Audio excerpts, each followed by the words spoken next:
So basically, this is the RC car from the 90s, which is the F1 GP10. It's a 1/8 scale. It's a bit bigger than the 1/10 scale, and the level of detail on this thing is unbelievable. The way this thing works, the way it's designed is crazy. It's very, very cool and a lot more realistic than a lot of the RC cars that they make today, and this has been discontinued for a very long time. And my guess is that they didn't really make a lot of profit with these things because they were not cheap to produce, and there wasn't really a big field for them at the time. But now these things are selling for at least secondhand, I mean used or beat up or whatever you can say, at least they're going for around $1,700 to $1,900 at least. A good condition one like this probably around 2.5, 3.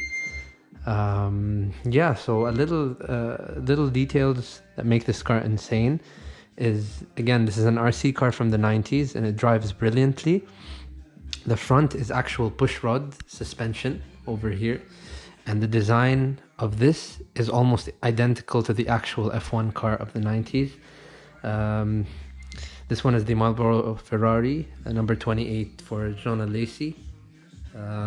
This one is super, super cool because it has, I believe, an optional, which became standard at some point, but this is the optional fan that's in there. And while the engine runs, this fan is actually cooling the engine. This is the filter over here. The throttle and brake is from here, the carburetor over there. A thing that I actually absolutely love about this car is the way the diffuser is and the way the diffuser works with the exhaust. If you look at the exhaust port and look at the exhaust exit, I don't want to break this.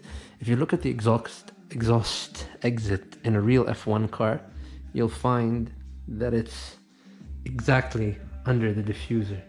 And this is no different. It's exactly under the diffuser, and that's so the hot air can complement and be hot under the car to suck the car to the ground. So this was something that I found awesome. And again, I've seen a lot of RC cars today that have nothing, no special quality over this one. By far. I have a few F1 cars that are really rare and limited edition F1 cars that are remote control, and they're really a specimen to look at, but they're also super rare. And like I said, the way this thing was designed was really cool considering the fact that it was made in the 90s. I don't know exactly when in the 90s, could be 93, could be 94, 95, but it was around that time that they made these cars. Yeah, and even the rear has pushrod suspension. The gears are pretty sensitive because they're all plastic, and at the time they didn't have the technology to make the kind of mixed fiber plastic that we have on most RC cars today. But I think this thing is a specimen.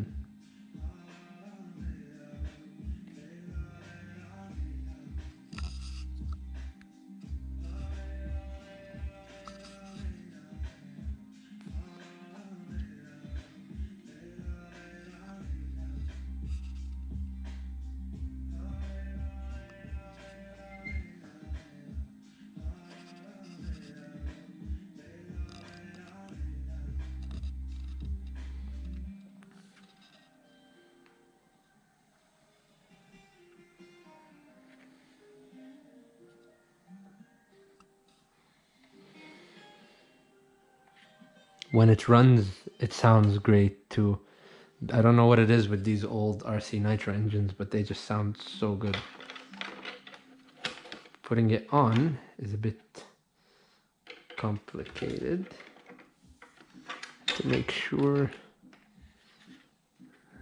Yeah, to make sure that from here. Okay, there we go. Almost. Gotta do this. Gotta stop the camera for a second.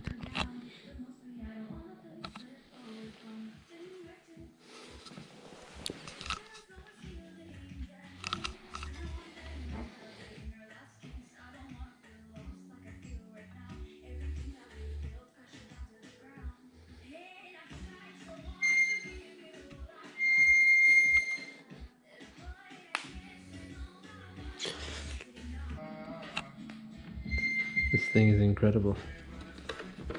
Gonna put it on the floor for you to kind of see how it sits on the ground. And this thing sits absolutely incredible.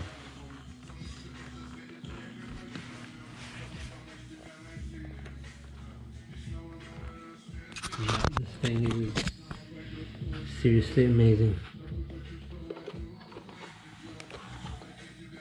These kinds of RC cars with actual realism to the real thing are exactly my kind of RC cars. And this one also has these, which are skid plates, and the actual F1 car had these exact skid plates under the wing, so that when the wing with bumps kind of scrapes the ground, it doesn't actually harm the wing, it actually gets to the skid plate. So that's pretty cool. Yep. That's it for the Kyosho F1 GP10 from the 90s.